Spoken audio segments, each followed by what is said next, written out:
vale decir, cuando aquí los españoles van a llegar, ellos van a llegar acá, a nuestro territorio, más o menos por el año 1530 y tantos, generalmente se dice 1535, y posterior a eso también va a llegar un personaje que va a ser un personaje que va a describir y va a ser un gran cronista del altiplano, que se conoce como Pedro Cieza de León, ¿no?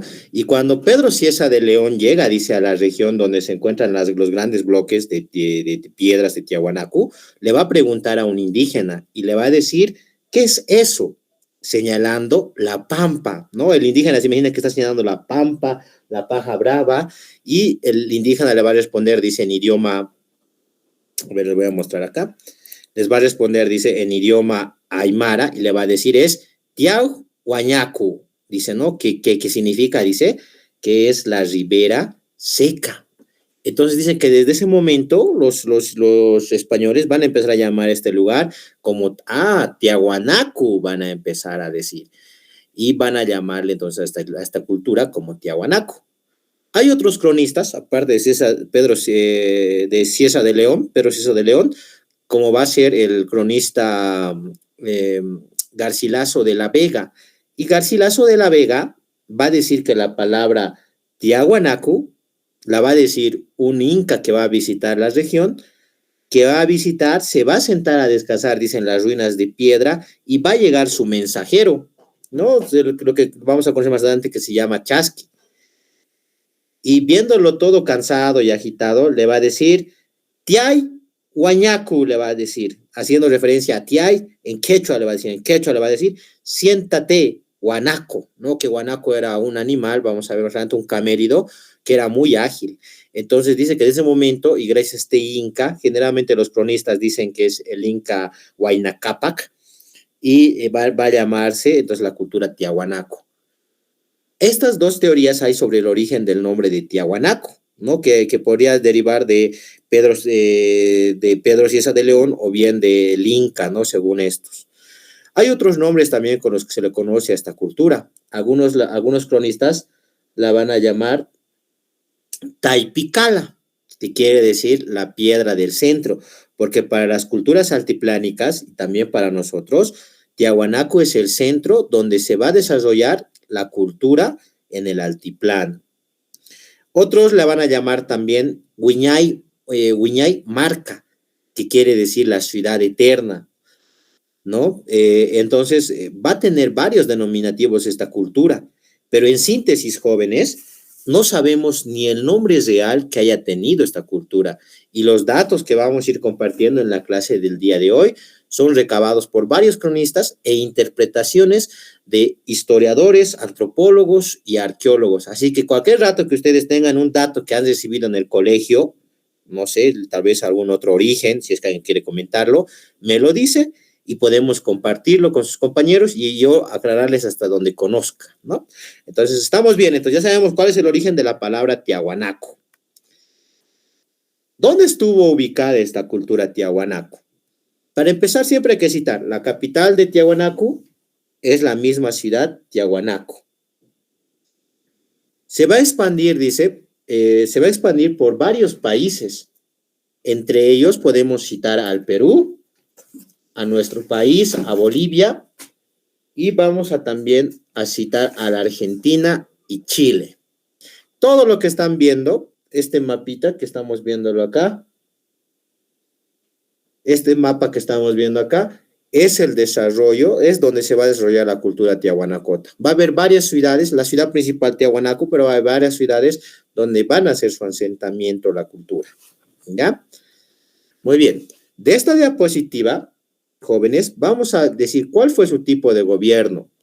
En el caso de Tiahuanaco, se estima que tuvo un gobierno teocrático. ¿Qué quiere decir teocrático? Que indica de que va a estar impuesto por los dioses, ¿no? Va a ser impuesto un gobierno por los dioses. Y otra particularidad, ¿no? Que vamos a encontrar en Tiahuanaco, que está igual subrayado acá en la diapositiva, es que su idioma, el idioma que van a hablar, va a ser el Urupuquina, generalmente, aunque hay muchas derivaciones de este idioma, pero va a ser el Urupuquina. ¿no? Que luego vamos a ver más adelante que se va a convertir en posiblemente un idioma secreto que los incas también hablaban. Entonces, de aquí, si tengo que tomar un apunte, si están siguiéndome y tomando apuntes, me voy a copiar de que era un gobierno teocrático y que su lenguaje era el Urupuquina. Ya. Muy bien. Periodos de esta cultura. Los periodos que va a tener la cultura tiahuanacota van a estar divididos en tres.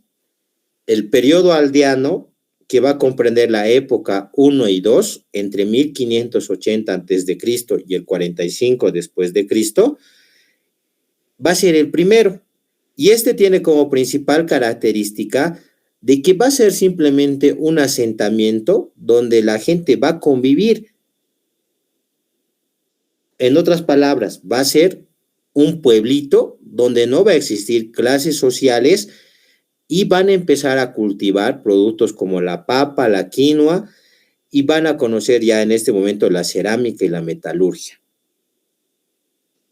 Ya entrando al periodo urbano, donde van a estar la época 3 y 4, y va a estar entre el 45 después de Cristo y el 700 después de Cristo, Tiahuanacu deja de ser, dice, un pequeño pueblito, una pequeña aldea, como menciona acá, y se va a constituir en una ciudad, en una marca, aunque yo sé que generalmente han debido escuchar esa traducción, más adelante voy a explicarles que no es lo mismo, pero vamos a decir que se convierte en una marca, un pueblo principal, un pueblo grande, y empiezan a construir grandes obras, ¿no? Por ejemplo, aquí nos cita de que van a empezar a construir la acapana, van a empezar a hacer sus monolitos, y van a empezar a desarrollarse como cultura. En el último periodo, el periodo imperial o expansivo, que comprende la época 5 del 700 después de Cristo al 1186 después de Cristo, Tiahuanacu empieza a expandirse. ¿Qué quiere decir esto? De que va a empezar a completar que va a empezar a expandir sus territorios. Una particularidad que tiene Tiahuanacu, jóvenes, es que se teoriza de que Tiahuanacu, si bien era conocido como un pueblo guerrero, primero utilizaba la diplomacia. ¿Qué quiere decir eso? Que enviaba emisarios, perdón, a los diferentes pueblos, les pedía que se unan a la cultura y que se sometan al gobernante, y esa era su primera petición. Y luego de eso, si el pueblo lo aceptaba, entonces eran bien recibidos, inclusive el líder del pueblo sometido podía visitar Tiahuanacu, tenía que pagar sus ofrendas, tenía que pagar su tributo y podían convivir con ellos. Pero en el caso, dice, de que no aceptara, Tiahuanacu usaba su poderoso ejército, porque fue un poderoso ejército que donde contaba Tiahuanacu, y los aplastaba y empezaba, ¿no? Y se daba la expansión de Tiahuanacu. Este es un pequeño mapa, ¿no? De lo que es, de lo que va a ser Tiahuanacu, ¿no? De lo que vamos a ver las ruinas de Tiahuanacu, ¿no? Están el Acapana, el Templete Subterráneo, Calasasaya, Putuni, Quericala y Pumapunku. Muy bien. Siguiente punto. La agricultura en Tiahuanacu. Miren, como dato, si es que en algún momento necesitan, vamos a dar ya examen virtual, vamos a mandar en el grupo. También pueden solicitar bancos de preguntas y exámenes pasados a mi persona y se los voy a hacer conocer. ¿A qué me iba? A que esta ya ha sido una pregunta de examen que les preguntaban cómo se llamaban los camellones tiahuanacotas. Entonces, eso es lo que más resalta en su agricultura, que ellos utilizaban lo que se conoce como suca,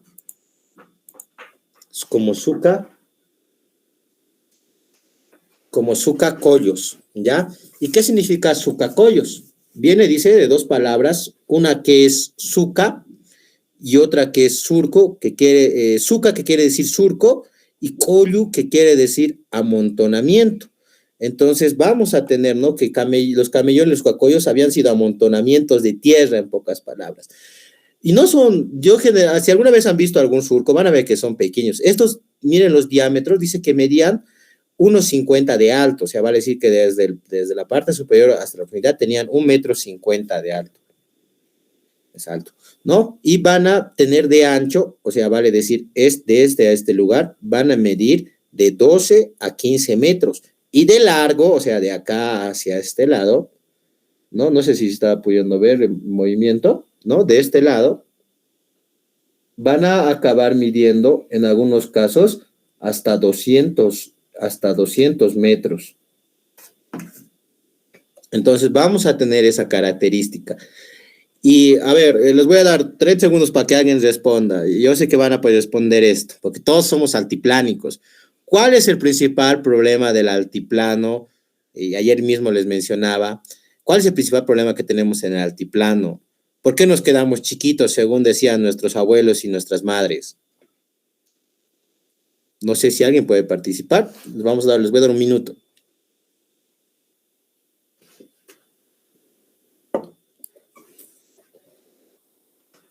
¿Nadie?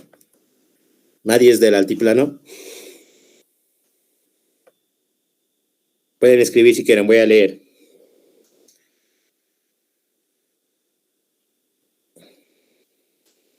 Porque el clima es frío. Muy bien, joven. No, y generalmente nos dicen, ¿no? Que te has quedado chiquito porque te ha pescado la helada. Y saben, un principal problema que hasta el día de hoy en el altiplano tienen es uno, la escasez de agua, y otro que es el frío que va a existir. Y a veces cuando el frío llega muy fuerte, se provoca una helada y se provoca la helada y la papa ya no florece y se empieza a podrir. Entonces, para luchar contra eso y para poder alimentar a su población, que según algunos textos llegaba a ser hasta 100,000 tantos habitantes, eh, solo en la ciudad de Tiahuanaco, jóvenes, entonces tenían que luchar, tenían que hacer algo. ¿Qué hacen? Miren, los sucacollos tenían agüita, aquí bien transparente por motivos de ejemplo, ¿no? Si se fijan, estoy moviendo mi puntero, véanlo, bien transparente, pero en la vida real era pues sucia, porque ahí se echaban primero los popós de las llamas, o sea, lo que conocemos como abono, de los caméridos, de las llamas y de la alpaca. Y luego van a echarle también los restos de comida. ¿Para qué? Para que en la parte inferior no se estén pudriendo. Y van a aprovechar de que antes de que caiga una helada, va a ser pues un solazo fuerte, fuerte va a ser el sol y el calor se va a mantener en esta parte. Todo el calor se va a mantener en esa parte. Y cuando llega la noche y cae la helada, ¿no? Va a caer, va a haber un choque de microclimas como están viendo aquí y va a salir una especie de vapor, ¿no? Una especie de vapor a proteger los cultivos y va a mantener estable el clima y así las plantas no se van a dañar y de esa manera van a luchar contra este problema del frío en el altiplano. Esto es lo más importante de su agricultura. Luego, ¿cuál es la base de la alimentación en Tiahuanaco? Es facilísimo. Eso es lo que hasta el día de hoy, todos los días casi comemos. Les digo casi porque a veces la vez que no comemos papa, ¿no? Entonces va a ser la papa, la quinoa, el tarwi, y van a ser estos productos los que van a consumir en Tiahuanaco. Y lógicamente de estos van a conocer los deshidratados. Por ejemplo, el deshidratado de la papa es el chuño y la tunta, ¿no? No sé si alguien sabe preparar chuño y tunta. Hay una diferencia, ¿no? Tal vez alguien. ¿Cómo se prepara la tunta y cómo se prepara el chuño? Porque vienen de la papa. ¿Por qué uno es blanco y el otro es negro?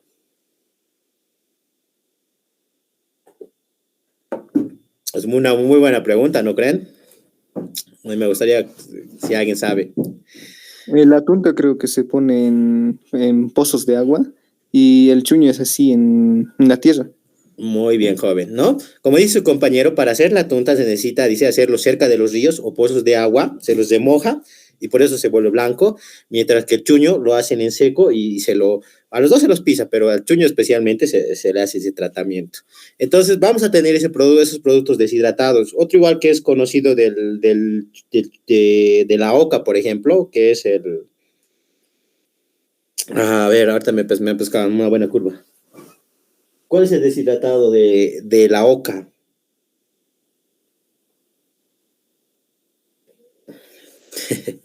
Ahí bien, se voy acordando. Vamos a ver entonces que van a trabajar en el deshidratado, ¿no? Van a ser muy entendidos de esa parte, ¿no? Del deshidratado. Muy bien, otra vez, sí, ¿cómo se llama el deshidratado? Ya ahorita se me ha olvidado, se me ha ido como un esporádico, como un dato esporádico se me ha ido, pero ahorita vamos a ver la OCA. Ya, mientras me acuerdo. Entonces, en cuanto a agricultura, ¿les ha quedado alguna duda? No, no es muy difícil, ¿no? Van a producir propios alimentos, su base va a ser los sucacoyos y esa va a ser su finalidad de luchar contra el frío en el altiplano. En cuanto a la pesca en Tiahuanacu, en cuanto a la pesca en Tiahuanacu, van a consumir los peces del lago. Miren que uno jamás deja de aprender sobre de historia y en general en conocimientos. Toda la vida van a aprender jóvenes, ¿no? Hasta miren, a la edad que yo tengo, si algún día van a llegar a conocer, ya soy mayorcito, y yo recientemente aprendí algunas curiosidades sobre el lago. Y por ejemplo, siempre les digo, consumían los peces del lago.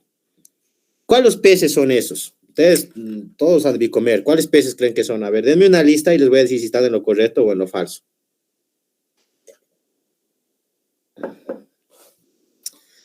No les creo que nadie haya comido pescados del lago o peces del lago. No, voy a creerles de que no. Miren, generalmente los peces que comemos del lago, lo que mayormente se da van a ser la trucha, el pejerrey, que es lo que más comemos, sin mentirles, ¿no? Ustedes vean eso. Pero da curiosidad, jóvenes, de que esos peces no son propios del lago Titicaca. Se los implantan después, entonces los peces que consumían los tiahuanacotas, jóvenes, van a ser simplemente el ispi, el carachi, el mauri, ¿no? Esos son los peces que van a comer. Y los otros peces, palabras tal vez muy explícitas, van a ser extranjeros, la trucha y el pejerrey. Como dato curioso, ¿ya? También consumían, dice, productos del mar, o sea, vale decir que consumían productos mariscos, ¿no? Si se dan de cuenta, volviendo al mapa, aquí estamos, miren, Tiahuanaco llegaba hasta el mar, entonces desde el mar hacía traer peces, ¿no? Entonces de eso vamos a ver en Tiahuanacu. Ojalá que algún rato podamos ir al museo, voy a plantearle al Inge, y vamos a ir a ver de qué hay. En el museo hay caballitos de mar disecados, ¿no? Y ahí van a aprender que el caballito de mar no es tan grande como el caballo de la vida real, como el caballo terrestre, ¿no? El caballito de mar es pequeñito. Sin mentirles, debe medir 3 centímetros, nada más. Y entonces vamos a ver de qué hay esos, vamos a ver simbología, por ejemplo, en el monolito fraile, vamos a ver cangrejos, entonces va a ser sorprendente, ¿no? De que los tiahuanacotas conocían y comían mariscos. Otra cosa, las balsas en las que los tiahuanacotas navegaban y surcaban el lago Titicaca van a estar hechas en balsas de totora, como la que están viendo en imágenes. Y si se dan de cuenta en la imagen, esos señores están llevando bloques de piedra. ¿Qué quiere decir eso?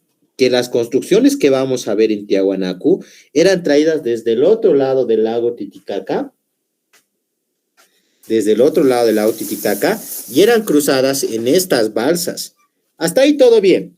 ¿Saben cuál es el dato sorprendente? De que muchos de estos bloques de piedra llegaban a pesar, pues, jóvenes, 30 toneladas tranquilamente. Porque vamos a ver que el monolito, la Puerta del Sol pesa, por ejemplo, 10 toneladas. Entonces, pues, de ahí partiremos. Vamos a ver que el monolito Bennett pesa 20 toneladas. Entonces, hay otros bloques, los más grandes están en Pumapunco. Entonces, uno se imagina cómo pudieron traer estos bloques. Y se estima de que los trajeron en estas balsas de Totora. Solo imagínense, los que viven en La Paz especialmente y en el Alto, van a ver de que los buses, los minibuses en los que nos transportamos de 14 pasajeros pesan 1 tonelada.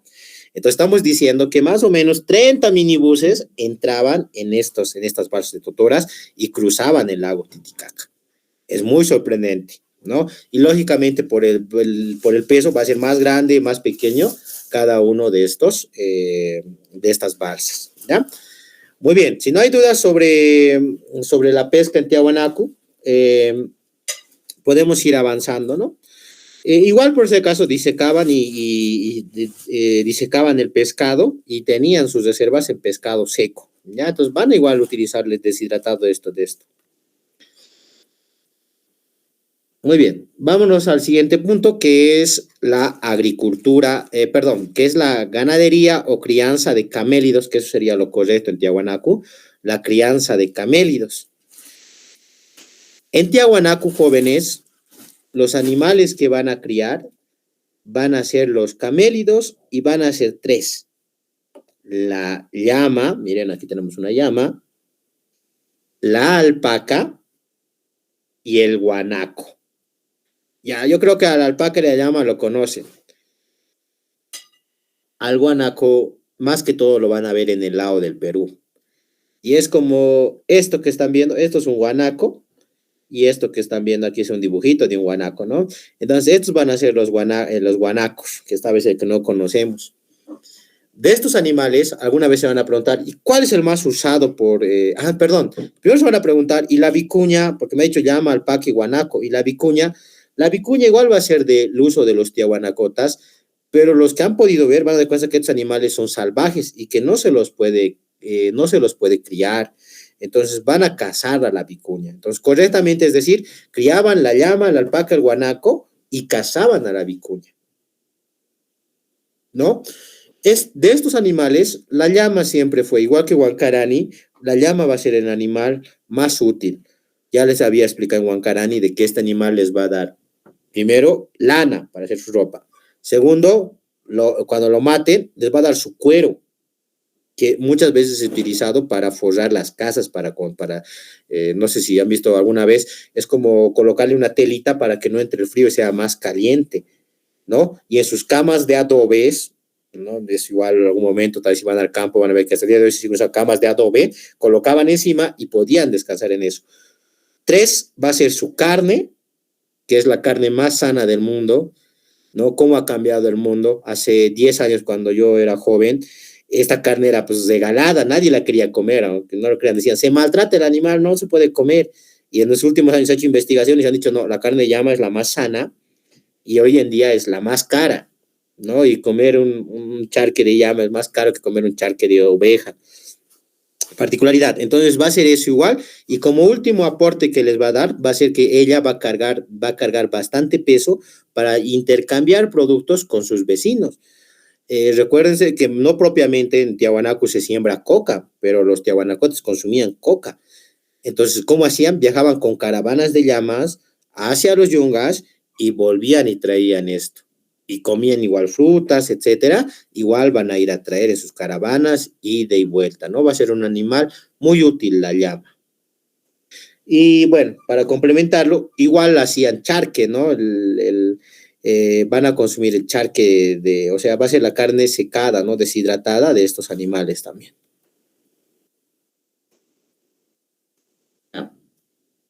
Si no hay preguntas sobre la crianza de caméridos, vamos a entrarnos a lo que es la metalurgia en Tiahuanaco. En cuanto a metalurgia, jóvenes, se puede citar de que Tiahuanaco conoció el oro, la plata y el cobre. Con estos utensilios, con estos metales van a hacer varios decoraciones, ornamentaciones, como las que estamos viendo aquí, las que colocaban en su ropa, que eran láminas de oro.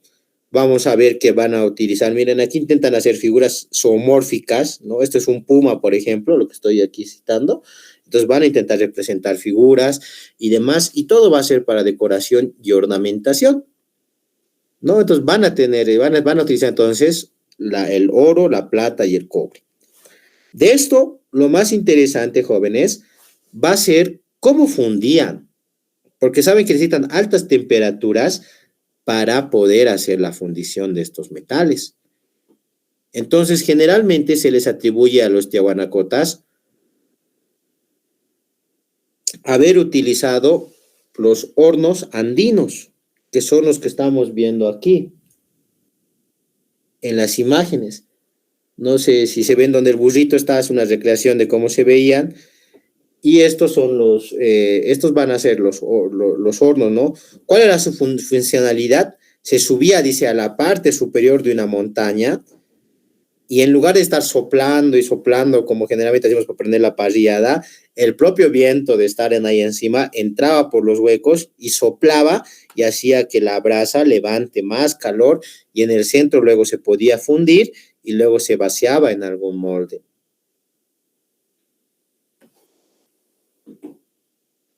Los moldes que van a utilizar van a ser de diferentes materiales.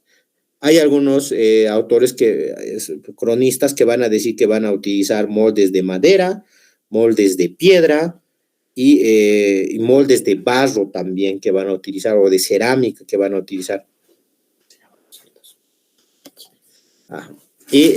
Bueno, los hornos van a ser conocidos como guaira chinas, ¿no? Bueno, eso como apunte. Entonces, como apunte yo me tomaría, los tiahuanacotas usaban las guairachinas para fundir los metales y eran el oro, la plata y el cobre, ¿no? Muy bien, esta es una vestimenta clásica de cómo se estiman los investigadores que se veían, como dice allá, los investigadores. Dice investigadores porque no quiere decir historiadores, antropólogos y arqueólogos, porque recuerden que todos ellos trabajan en investigación de Tiahuanaco. Entonces, más o menos, esta es la vestimenta que le dan a los tiahuanacotas, ¿no? Basados especialmente en los de estos que se han encontrado en la colina de San Sebastián, en un asentamiento, Cochabamba, lógicamente, donde se han encontrado los restos de un noble tiahuanacota que estaba enterrado y se veía que tenían lo que los incas llaman corona, maizcapacha, las pecheras, todos esos que están viendo estos adornos, que estoy marcándolos acá, de las piernas, los brazaletes y hasta el cetro, era de oro, ¿no? Entonces, luego de eso, los historiadores van a sacar conclusiones diciendo de que de Tiahuanacu, jóvenes, va a surgir el imperio inca. Y aunque a veces por un poquito de ese chauvinismo, o sea, esa sensación falsa de patria que ayer les decía, los peruanos dicen no, porque la capital de Tiahuanaco estaba en Bolivia, entonces la han ido aumentando, ¿no? Han dicho la cultura moyo, la cultura chimú, igual le hicieron el desarrollo del Incario, pero ciertamente la base inclusive del trabajo en piedra inclusive la van a encontrar de migraciones de indígenas que vivían en Tiahuanaco y van a migrar hacia el lado del Perú. Eso como aclaración, ¿no? No es para que, es solo para denotar de que de Tiahuanaco también se va a originar lo que son los incas. Y también de Tiahuanaco se va a originar lo que luego van a ser los señoríos aymaras. Varios grupos de los aymaras van a tener su origen igual en Tiahuanaco. En cuanto a cerámica, jóvenes, vamos a ver que van a conocer el barro cocido, que decíamos el día de ayer de que era barro o arcilla que se le hacía cocer en los hornos. Aquí, este es mi apunte. Si están tomando apuntes, este es mi apunte para mi examen. Destacan especialmente, dice, dos en cerámica. Los queros, que son el vaso ceremonial que estamos viendo acá. A ver, vamos a volver aquí atrás. Este es el quero, que es un vaso ceremonial. Miren, este es un zoomórfico porque tanto el dibujo, ¿no? Que están viendo, el dibujo que están viendo acá, es un puma, un titi, y el animal y su rostro, miren aquí la forma, es igual a un titi. Entonces, es un quero. Entonces, ¿qué es un quero? Es un vaso ceremonial que se utilizaba para hacer rituales. Ese es el primero. Mi primer apunte, que el quero es un vaso ceremonial. Mi segundo apunte va a ser el pebetero. El pebetero, jóvenes, va a ser un saumerio, que va a ser este que están viendo acá. Aquí se meten los materiales para colocar el incienso, se tapa, y en muchas de las cerámicas se tapa aquí la espaldita, jóvenes, y por la boca empieza a botar el humo, ¿no? Por la boca va a sacar el humo, y con eso se va chaleando y haciendo los rituales. Yo sé que ustedes, y es porque lo estamos viendo en dibujo, se deben imaginar que este quero y este pebetero, pues, han de ser como el vaso. No sé si están con un vasito de juguito o de agüita para no dormirse en clases. Deben imaginarse que es eso.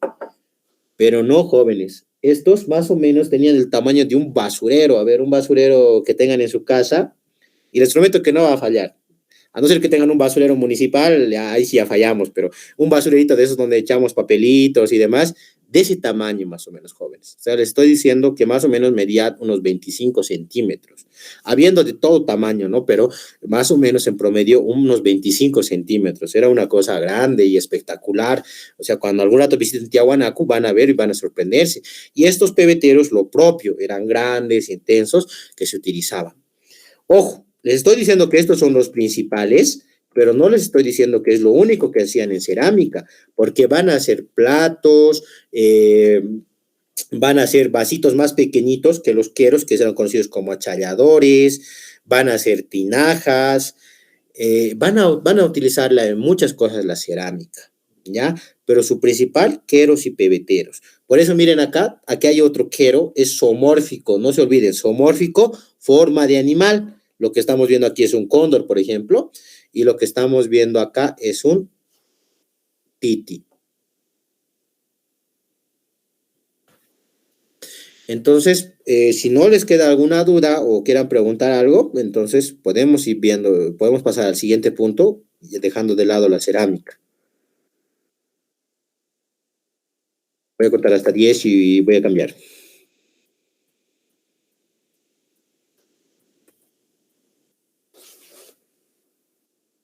Muy bien, vámonos entonces en cuanto a medicina en Tiahuanaco, ¿ya? En cuanto a medicina en Tiahuanaco, jóvenes, fueron una cultura muy desarrollada, ¿ya? Lo que estamos viendo acá en imágenes, jóvenes, sé que parece irreal, parece que esta gente nunca existió y el que los dibujó así tan deformes fue alguien que tenía mucha imaginación, pero no es así, jóvenes. Estos rostros que están viendo son rostros de una recreación de los cráneos que se van a encontrar en Tiahuanaco, que son los que están viendo arriba, perdón. Son muy similares, ¿ya? O sea, son muy similares los cráneos que van a encontrar dentro del museo y demás, y vamos a ver las deformaciones que se van a hacer. A estas deformaciones se las conocía como deformaciones craneales y se le hacía de diferentes maneras. La más común era agarrar dos tablillas cuando era recién nacido, o sea, cuando estaban el recién nacido, le colocaban dos tablillas y como a ver, no sé si ven mi manito, le colocaban dos tablillas y con lana podía ser también podían utilizar otros alimentos como paja o otras cuerdas, pero lo apretaban el cráneo con la finalidad de que a medida que iba creciendo, el cráneo se iba expandiendo, así como están viendo en esta segunda imagen, se iba expandiendo. ¿Por qué hacían todo esto, no? Se dice que esto estaba reservado simplemente para la clase alta, ¿no? Y era una forma de distinguirse de los demás.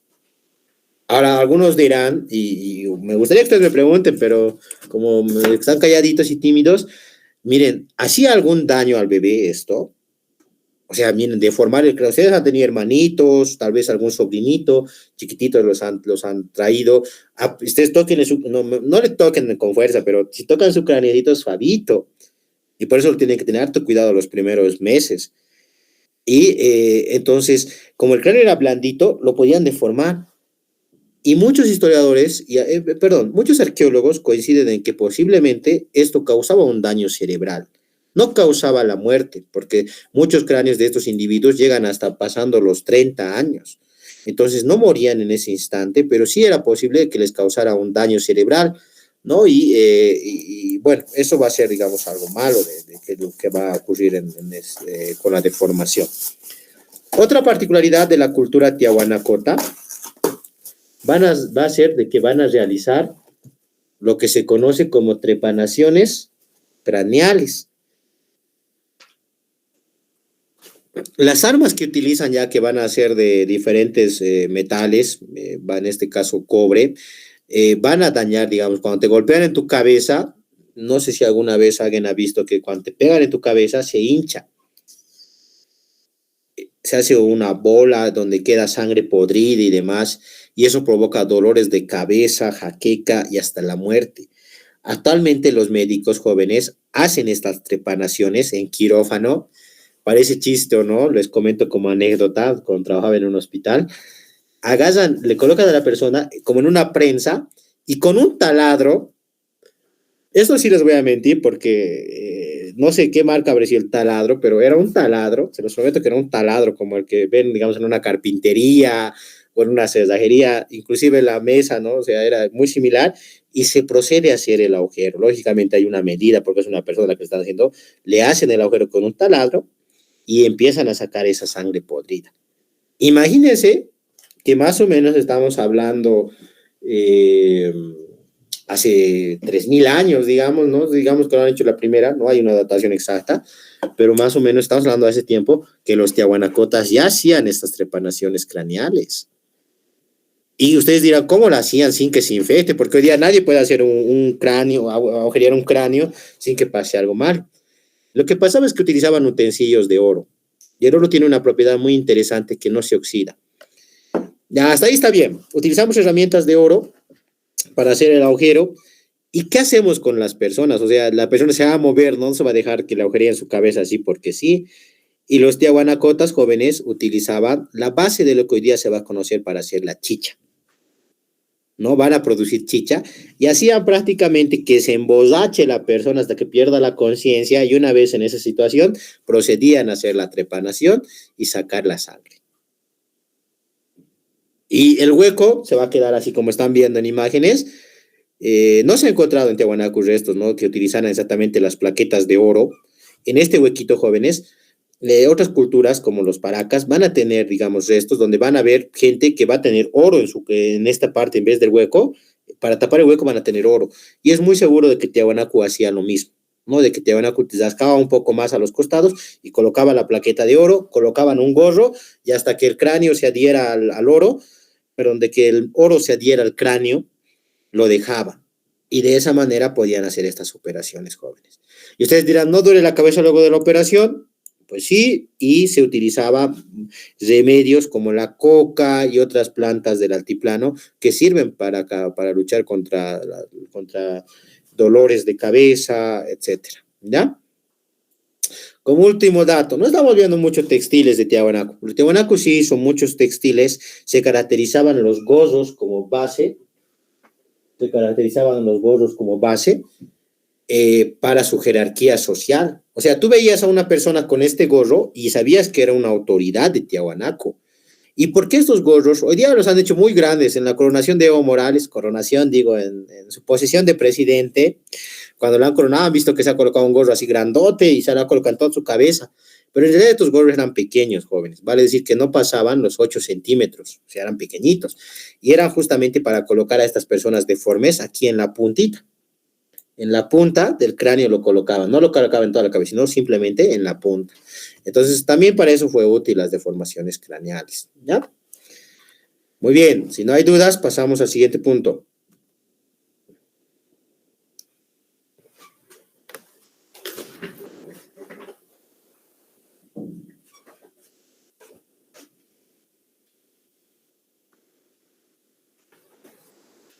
Muy bien, religión en Tiahuanaco.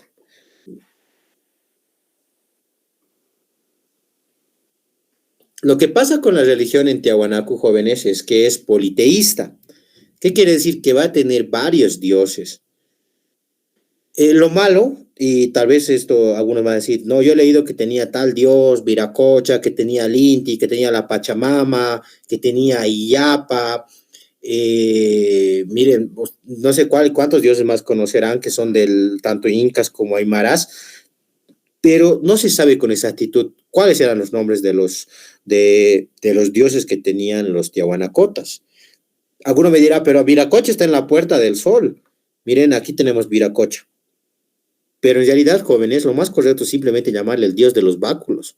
O en qué parte o qué Tiahuanacota, aunque se dice que los chipayas son sus descendientes, nos dice que ese era su verdadero nombre.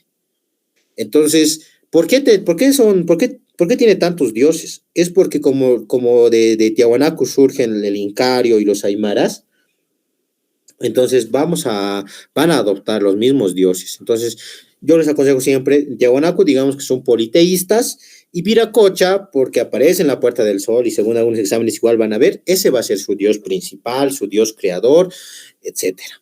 ¿Ya? Pero sí, son politeístas y los dioses los van a adoptar de los aymaras y de los incas en la actualidad. Muy bien, vamos a ver las obras ahora sí, las obras más importantes de Tiahuanaco. En algún examen pasado, tal vez les voy a mentir, no me acuerdo si era del Colegio Militar o o del EMC, les preguntaban cuál es la obra más importante de Tiahuanaco. Y como respuesta correcta estaba la Puerta del Sol. Y vamos a empezar con esa, ¿ya? La Puerta del Sol. Para empezar, y les voy a dar chance de que participen porque ya también yo nomás estoy hablando. Díganme una cosa, ¿la Puerta del Sol es considerado un monolito o no es un monolito? Solo digan sí, no. A ver, voy a leer sus chats.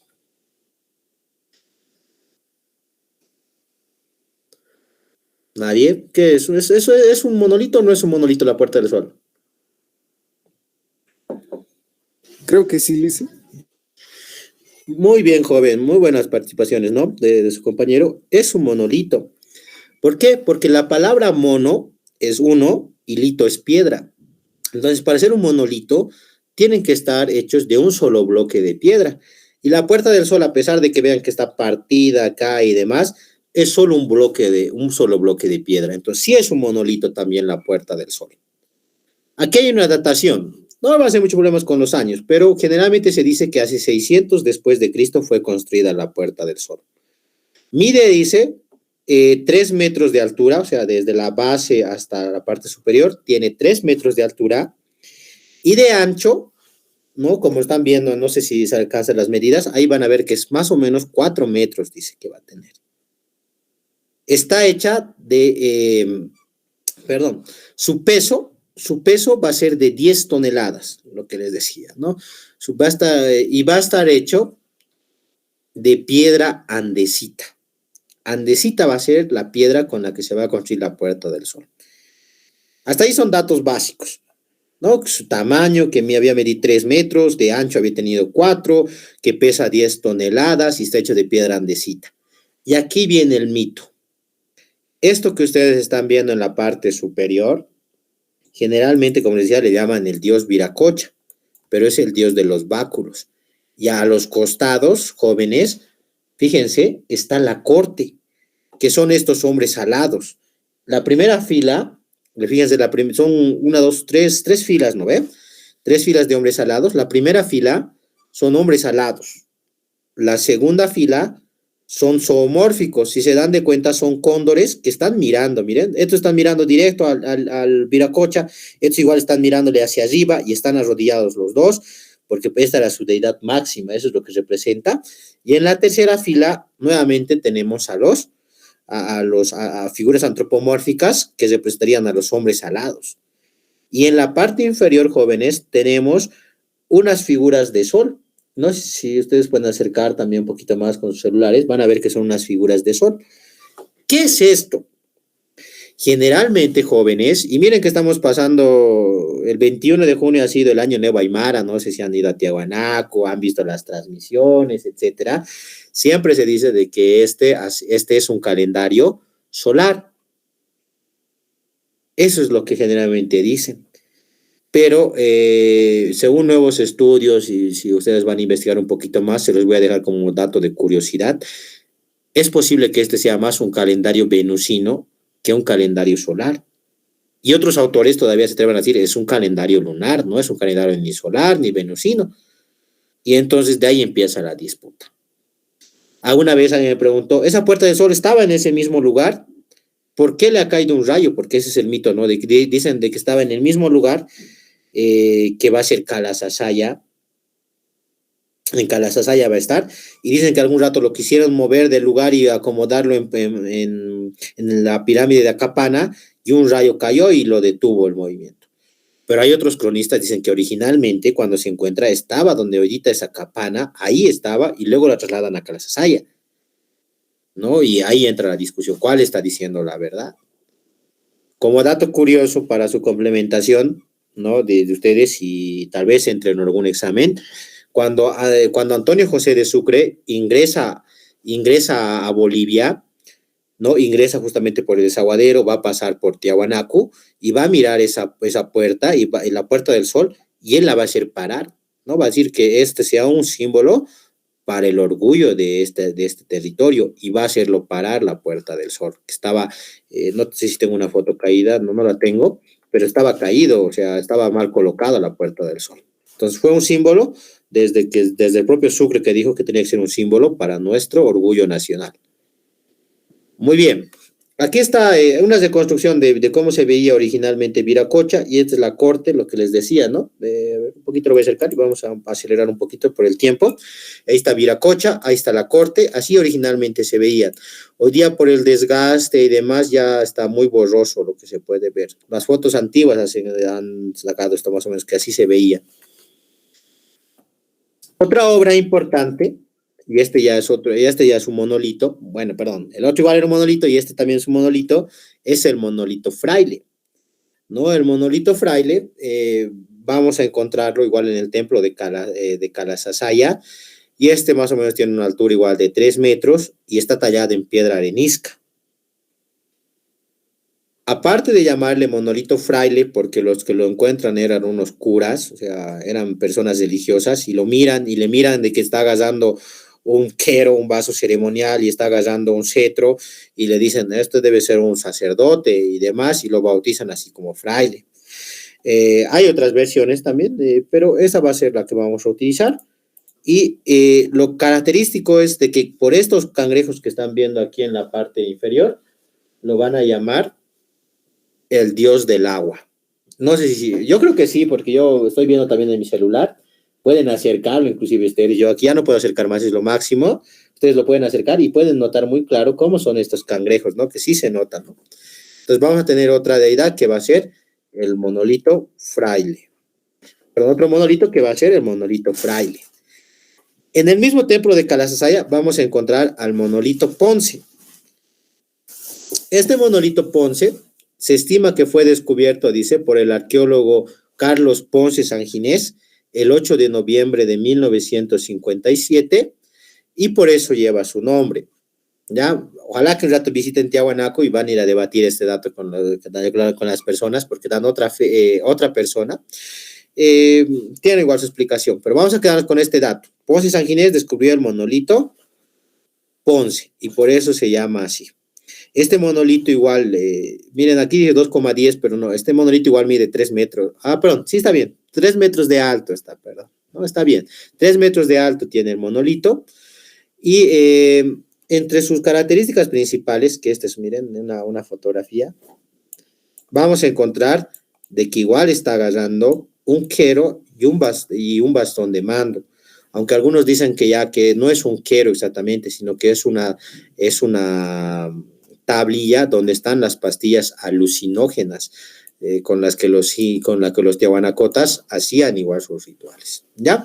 Entonces, como apunte de esto, quisiera que se tomen, porque es una muy buena pregunta de examen, que el que descubrió el monolito Ponce es Ponce Sanginés, y vamos a complementar eso. Ponce Sanginés, jóvenes y señoritas, es el arqueólogo boliviano más importante de nuestro país, y es al quien se le atribuye el éxito de que tiene hoy día Tiahuanaco, ¿no? Él ha sido el que ha luchado para que el Estado boliviano le dé la importancia que tenga, aparte que le ha dedicado casi toda su vida a la investigación. Por eso, si ustedes ven en la parte inferior, dice cuántos libros ha escrito. De estos libros, sin ninguna duda, el templete semisubterráneo de 1963, donde habla de cómo se hacen las excavaciones para la reconstrucción del templete, de donde habla cómo se ha descubierto al monolito Bennett, es uno de los más importantes. Es 4 o 5 tomos más o menos tiene este libro. Y el segundo libro que vamos a citar va a ser Tunupa y el Ecaco, de 1969, donde se puede rescatar, por ejemplo, el mito de dónde nacen las alacitas. Según Ponce Sanginés, va a decir que las alacitas se van a vivir desde el tiempo de Tiahuanaco y que el dios Ecaco, que vendría siendo luego Equeco, era un dios jorobadito que a sus pies de esta deidad enterraban figuritas pequeñitas para que éste las volviera realidad. ¿Ya? Entonces, como apunte extra, vamos a colocar que Ponce Sanginés es el arqueólogo más importante de nuestro país. Bien, el monolito Bennett. El monolito Bennett. En el caso del monolito Bennett, vamos a decir que fue descubierto en junio de 1932 por el arqueólogo Wendell Bennett. Wendell Clark Bennett en realidad se llama, ¿no? Y este monolito es el más grande con el que cuenta las ruinas de Tiahuanacu, que más o menos miden, no más o menos, miden 7,30 metros y pesan 20 toneladas. Aquí debo aclarar de que el dato mide 7,30 metros de alto y pesa 20 toneladas, ¿ya? Aquí dice 17, pero no le hagan caso a la diapositiva, háganme caso a mí. 20 toneladas va a ser. Tiene como particularidad que fue descubierto por el señor Wendell Clark Bennett, al que están viendo acá en imágenes, un arqueólogo estadounidense que llegó aquí a Bolivia y quien hizo la excavación y encontró a este monolito. Tiene dos nombres y estos son dos extras, dos apodos, ¿ya? Su otro apodo, colocado por el señor Ponce San Ginés, va a ser el monolito Pachamama. ¿Por qué? Miren, Lapito les voy a contar la historia, muy corta. Miren, cuando llega Wendell Clark Bennett era muy joven y demás, y Arthur Poznański ya había sido, pues, era un austriaco de profesión ingeniero, que cuando le encargan construir una lancha o un barco para el lago Titicaca, el presidente José Manuel Pando, se detiene a descansar en las ruinas de Tiahuanacu. El tren descansa, baja y se enamora, como él mismo dice en sus libros, se enamora de Tiahuanacu y empieza a dedicarle muchos años de su vida, hasta que se muere inclusive, ¿no? Va a ser hallazgos de obras y demás, pero nunca de la magnitud como la que va a hacer Wendell Clark Bennett. O sea, encontrar el monolito más grande, o sea, alguien extranjero que había venido un tiempo a hacer sus prácticas, no sé si está bien correcto, pero digamos que viene a hacer sus prácticas y encuentra este monolito, y entonces cuando lo encuentra, el señor Arthur Poznański va a decir, no, ese monolito se llama Pachamama, y tiene que estar sigue echadito, no lo hagan parar, o sea, no quería que esté, quería que vean como en la foto lo encuentran, es la foto de momento cuando lo encuentran, cuando lo descubren, quería que se quede de esa manera y dicen, no lo hagan parar. Y la gente no le va a hacer caso, le van a cambiar de nombre, van a colocar en honor a su descubridor Bennett y, y lo van a hacer levantar y luego posteriormente va a ocurrir la guerra del Chaco. Acuérdense que en junio de 1932 se inicia la guerra del Chaco y va a utilizar eso Poznański para decir, ah, ven, les he dicho de que de que no debían hacer, se ha enojado la Pachamama, se han enojado los dioses. Y de ahí lo van a bautizar también este monolito como monolito Quencha, porque va a llegar aquí a la ciudad de La Paz, ¿no? Y va a estar aquí en la ciudad de La Paz el monolito, y lo van a llevar en una primera instancia al Prado, y en una segunda instancia lo van a llevar ya donde ahorita actualmente se encuentra el estadio. Y allá en el estadio se cuentan varios mitos sobre él, por ejemplo, que se comía a los borrachitos, de que en las noches lloraban y demás. Y es así de que el 2002 van a decidir devolverlo al museo donde actualmente se encuentra. ¿Ya? Entonces, sobre Wendell Clark Bennett, lógicamente su apunte es descubrió al monolito Bennett. También podemos tomar como apunte que escribió el libro Ancient Arts on the Andes. Van a disculpar mi inglés, en español significaría el antiguo arte de los Andes. Esos dos apuntes sobre Wendell Clark Bennett. Y sobre el señor Arthur Poznański, un apunte que van a colocar, solo un hito, un apunte de Arthur Poznański, van a colocar que escribió el libro Tiahuanacu, la cuna del hombre americano. ¿No? Este que están viendo aquí, Tiahuanacu, la cuna del hombre americano. Libro muy interesante para revisar. Poznański era un amante, pero es de esos amantes que exageran siempre, ¿no? De esas personas que aman y que miran a una persona y la idealizan. Para Poznański, Tiahuanacu había sido el origen, porque él quería colocarle el nombre, no quería colocar el nombre de la cuna del hombre americano, sino quería colocarle el nombre Tiahuanacu, la cuna del hombre nada más. O sea que la civilización y la humanidad debe iniciar en Tiahuanacu. Pero sus editores le van a decir, no, solo que sea del hombre americano. Y hasta eso es un poquito mucho. Su datación es una de las más antiguas que existe. Según él, Tiahuanacu empezó hace 30,000 años atrás. Y es mucho. ¿No? Bueno, vamos a seguir avanzando, ¿ya? Me voy a robar 5 minutos de su tiempo ya para concluir el tema. Otras obras van a ser el templete semisubterráneo, ¿no? Que es el que estamos viendo en imágenes, que está decorado, ornamentado con 175 cabezas, y este es el lugar en el que se encontró justamente al monolito Bennett. Aquí vemos que en su patio principal tiene un monolito llamado Contiki, o también algunos lo llaman Viracocha, y otro nombre que le dan va a ser el barbado, porque tiene una especie de barba. Entonces, 3 nombres tiene este monolito. Estos son los rostros, ¿no? Que algunas personas dicen, no, de que son de extraterrestres y demás. Yo les aconsejo no tomar esa teoría. Si a mí me preguntaran qué fue el templete semisubterráneo, yo les diría que las 3 hipótesis mejor sustentadas son de que era un lugar donde peleaban los mejores guerreros y el guerrero ganador, su rostro era tallado en la piedra. Era como un coliseo más o menos, como el coliseo romano. Otra teoría que sería bien sustentada también sería de que estos rostros que están viendo son los gobernantes que tuvieron alguna vez los tiahuanacotas. Y por último, otra teoría igual que tiene sustento va a ser de que los tiahuanacotas, como conquistaban algún pueblo, tallaban el rostro del pueblo, con un rostro del pueblo conquistado y lo colocaban en la pared. Entonces, estas serían las versiones más aceptadas, ¿ya? Luego vamos a tener el templo de Kalasasaya. El templo de Kalasasaya va a significar piedras paradas, y es justamente donde se desarrolla la festividad del Año Nuevo Aymara, ¿no? Wilcacuti, ¿no? Le llaman, entonces ahí se va a desarrollar. En este templo van a estar tanto el monolito Bennett, que está apareciendo aquí su cabecita, va a estar también el monolito Fraile y la Puerta del Sol. Luego tenemos la pirámide de Acapana, que es otra obra importante de Tiahuanacu, cuyo significado principal, aquí les dejo algunos, ¿no? Que dice Acapana, que lleva a la luz, Acajahuana, el lugar donde se espía o atisba, o Jaqueapana, lugar donde la gente perece. Y ese último, jóvenes, de Jaqueapana, lugar donde la gente perece, se debe a que a los pies, en estos lugares, jóvenes, están acá, esta es una reconstrucción de la pirámide, lo que están viendo de azul, aquí se han encontrado restos de animales, personas y objetos que han sido sacrificados para su construcción.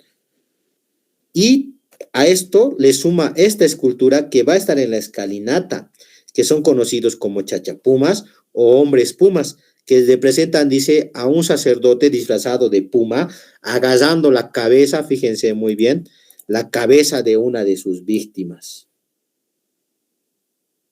Y miren, ahí están la cabeza, las trencitas y demás, ¿no? Entonces, va a ver esta pirámide de Acapana. Otra de sus obras va a ser también la pirámide de Pumapunco, ¿no? Que significa la puerta del Puma, que va a ser el lugar donde se van a encontrar las piedras más grandes. Y es un lugar que, si de Tiahuanacu, jóvenes, siempre que algún rato visitar, el 95% todavía sigue bajo tierra. No es un dato mío, es un dato del CIAT, que son los administradores de Tiahuanacu, se encuentran bajo tierra. Entonces todavía estaría, más del 98% estaría, porque lo único que se alcanza a ver allá son los bloques, las famosas H's, estas son las famosas H's, que servían como paredes, se estima, y que sirvieron para la construcción de este templo. Muy bien, sobre el fin de Tiahuanacu, jóvenes. Sobre cómo terminó Tiahuanacu, hay varios mitos, jóvenes. Entre las principales teorías, y una teoría oficial sería de que va a existir una gran hambruna, perdón, una gran sequía por culpa del fenómeno del Niño, lo cual va a producir una gran hambruna y va a hacer que la gente en Tiahuanacu decida retirarse del lugar. Aunque algunos van a decir que por las guerras civiles, porque dice que entre la gente que va a vivir en Tiahuanacu, aparte de hablar el urupuquina, van a hablar también el quechua y el aymara, se van a enfrentar entre ellos por el poder, y eso va a desmotivar para que la gente vaya abandonando Tiahuanacu. Y otra teoría va a plantear de que las guerras civiles contra los pueblos cercanos, algunos dicen los molios, demás, van a hacer que la gente se desmotive de vivir en el lugar y acaben migrando del lugar y abandonando la gran ciudad de Tiahuanaco. Y así es como la cultura tiahuanacota va a llegar a su final, jóvenes. ¿Ya? Les agradezco mucho por su tiempo, ¿no? Con esto habríamos concluido la clase del día de hoy. Si tienen alguna pregunta, la pueden hacer facilitar en el grupo y yo voy respondiéndolas, o alguna duda que necesiten. Les voy a mandar con el Inge también un apunte resumido de lo que debían de aprender de Tiahuanacu, que son 2 hojitas, y los repasan, ¿ya, jóvenes? Yo me despido, que tengan buenas noches, jóvenes. Buenas noches, Lice.